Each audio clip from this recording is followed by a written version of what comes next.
Hi, it's KCCK's Culture Crawl. I'm Dennis Green, and my guest today is Ron Clark, founding director emeritus of Riverside Theatre and all-around theater bon vivant. Have role, will travel. Have script, will travel. Nice to see you, Ron. Hey, Dennis. It's great to be with you. Some of us of a certain age remember your awesome show, Small Miracles, from many, many years ago. And you have, as your interests have evolved and moved around and everything, you have kind of continued to dabble in fun Christmas stuff. I love Christmas. I'm an unabashed big fan of Christmas. I love Santa Claus. What do you mean he doesn't exist? I've always celebrated mightily around this time of year. And so 3 years ago now, oh golly, I was approached by a band and said, we want to do a special holiday concert. And I said, well, if you want a concert, then what do you want me for? They said, well, tell some stories. I said, okay. And so we got together, and I created some new material for that, and it's just taken hold and taken off, and now we can actually say third annual. You know, you never want to say first annual. Right. That's a death knell. That's right. That's too much pressure. Yeah. The show is called Christmas Express on the Air. Yes. And if people have seen it in the past, it will be similar, but I'm also sure there'll be some new wrinkles as well. It's all brand new material, all different music this year. I work with this amazing band. Yeah, tell me about the band. Yeah, they're called Streamline Deluxe. It's Mark Jansen, who's a well-known area musician. Warren, he's great. And Warren Hanlon, Colleen and Joe Peterson, Dave Hansen. And we have a special guest coming back all the way from Virginia, Annie Savage, who is an extraordinary fiddler and harpist, and she's going to be doing both those things with us.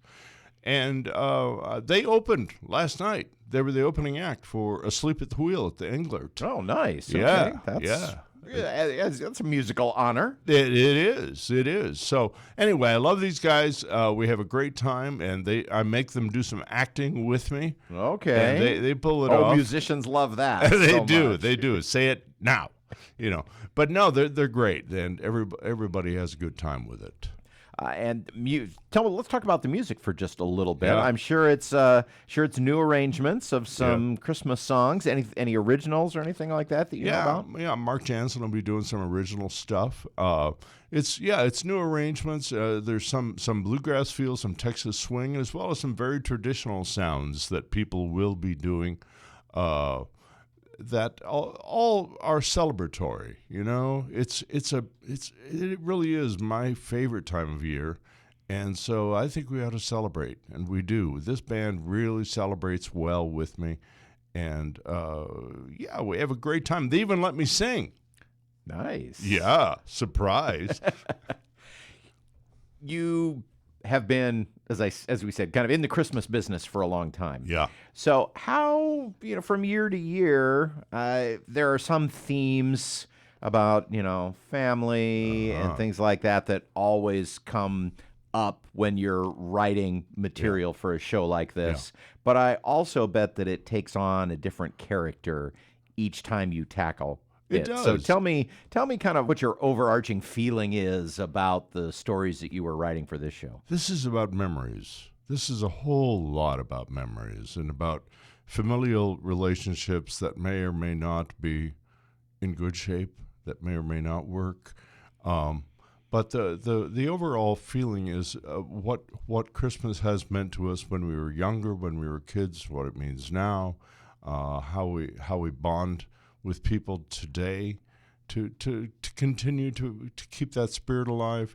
There's some pretty dark times that we're living through, and so this show is designed to kindle memories for the audience.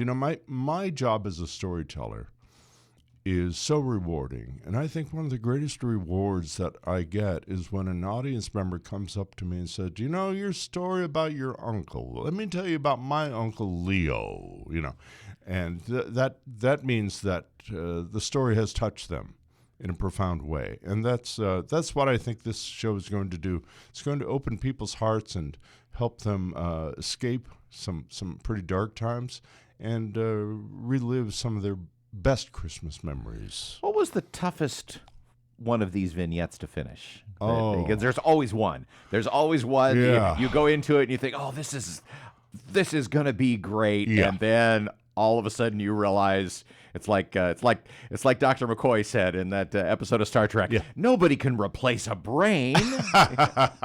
Well, some days I wish somebody could replace mine, but no, there's a story that I'm writing that I've written on a very contemporary setting about a grandmother who was pressed into service to raise a granddaughter she didn't even know she had, and that to me really that stretched me in a really good way, and I think I found a very happy ending with it. You're a writer, sometimes you get into uncharted territory. That's right. Man, Yeah, sometimes the characters, you don't write the characters write you. Exactly. And that's what happened on that one. And I'm really proud of it. Made Jody Hovland cry. And so I take that as And she's kind of hard, and she's hard as nails. Oh boy, she's a tough one. She's a toughie. So anyway, that's a happy ending story. And I admit to being sentimental and to writing stuff that I think is going to make people feel good. That's our goal with this show. What are people going to feel or take away from this show? They're going to feel good. That's what we want. That's what we all need, especially right now. Exactly. One show only.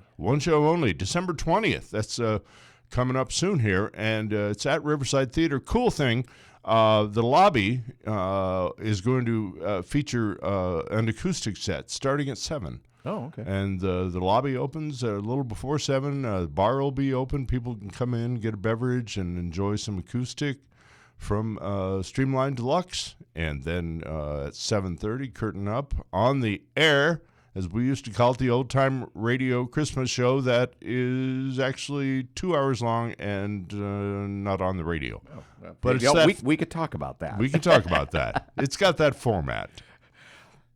Christmas Express on the air, Riverside Theatre, December 20th. Yes. I assume we can get tickets by the usual Riverside methods. Yeah, go to the Riverside Theatre /box office.